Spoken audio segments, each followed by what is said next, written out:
সেই ঘর দুটোতে আমি ভাড়া দিয়ে বসাবো। হ্যাঁ হ্যাঁ, আমাদের পলাশডাঙ্গা হাই স্কুলের ইংরেজি শিক্ষক রাজেশ বাবু, উনি জয়েন করতে আসছেন, কলকাতার মানুষ। আমি ওনাকে ভাড়া দেবো এবং ভাড়া বাবদ প্রতি মাসে আমার হাতে তুলে দেবে 5,000 টাকা মামা।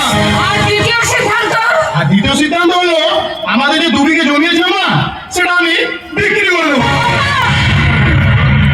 ওহো, দেখো মা, আমি তো হাতে লাঙ্গল ধরে হাতে পায়ে কাদা মেখে ওই মাঠে চাষ করতে নামতে পারবো না।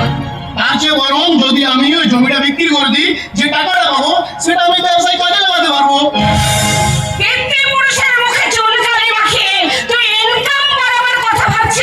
অথচ তোর বাবা এক সময় ছিলেন এই পলাশডাঙ্গা হাই স্কুলের শিক্ষক। তাই শিক্ষকের মর্যাদা ও গুরুত্ব দুটোই কিন্তু আমি বুঝি।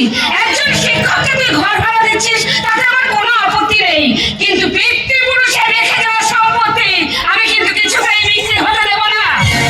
দেখো মা, আমি তোমার লেকচার শোনার জন্য এখানে আসিনি, আমি এসেছি আমার সিদ্ধান্তটা জানাতে। খোকা, প্রতি মাসে তোমার ও বাবার ওষুধ কিনতে কত টাকা খরচ হয় তার হিসাব তোমরা রাখো নাকি?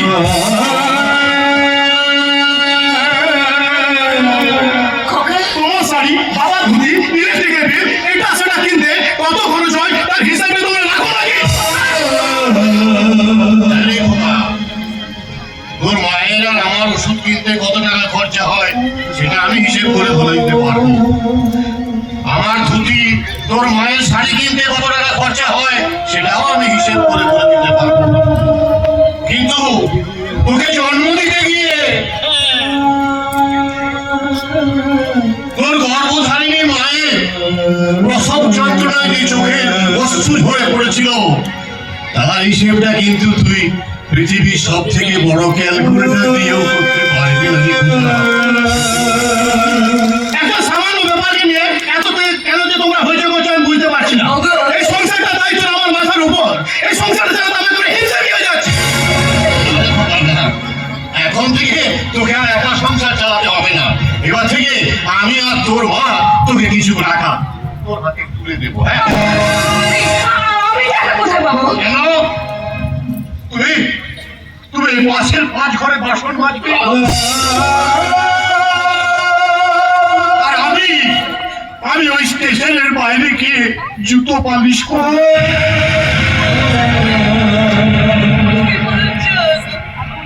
আমি বলিনি কিন্তু আমি বলিনি।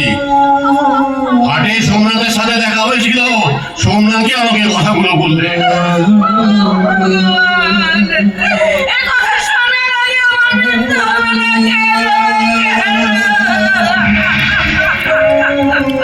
তাড়াতাড়ি চোখের জল ফেলো না কিন্তু। জানবার জন্য আমাকে এখন অনেক দিন বেঁচে থাকতে হবে। চলে যাবে।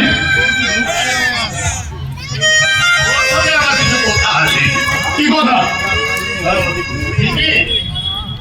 ওই বাজারে থলিটা থেকে ওই কি আসে একটু বের করে দাও তো। থাক থাক থাক, ও আমি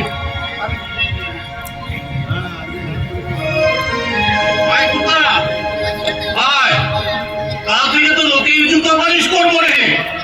আজ তোর জুতোটা পালিশ করে দেখি কাজটা ঠিক মতো করতে পারবো।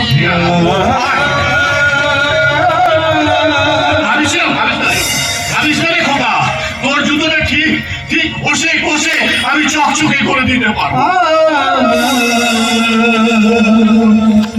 আরে ওই কাজটা যদি ঠিক মতো করতে পারবে না সেটা আমি ভালো করে জানি বাবা। কারণ জুতো পালিশ করতে গেলে ওই জুতো পালিশের কালির সাথে একটা ক্রিম লাগে, ক্রিম। তোমার এক হাতে হচ্ছে ব্রাশ আর এক হাতে কালি, বলি ক্রিমটা কোথায়? ক্রিম তাই তো, ক্রিমটা তো নেই।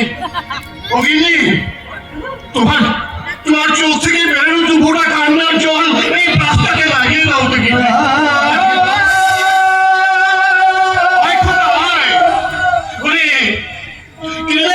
বহু গুণ দামি তোর মায়ের চোখের জল। ওই চোখের জল আমি কাল বাড়িতে লাগিয়ে তোর জুতোটা পালিশ করে দিচ্ছি।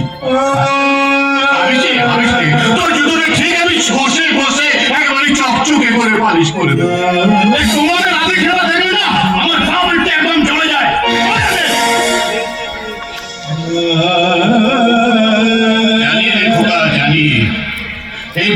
বাবার কথা তো আজকে তো খারাপ লাগবেই। কেন গিন্নি, সারাটা জীবন শিক্ষকতা করে নিজের শিক্ষায় কত ছাত্রছাত্রীদের আমি শিক্ষিত করেছি। বুঝতে পারিনি গিন্নি, বুঝতে পারিনি যে কখন একটা শিক্ষার চারা গাছ নিজের ঘরে এসে আমি লাগালাম।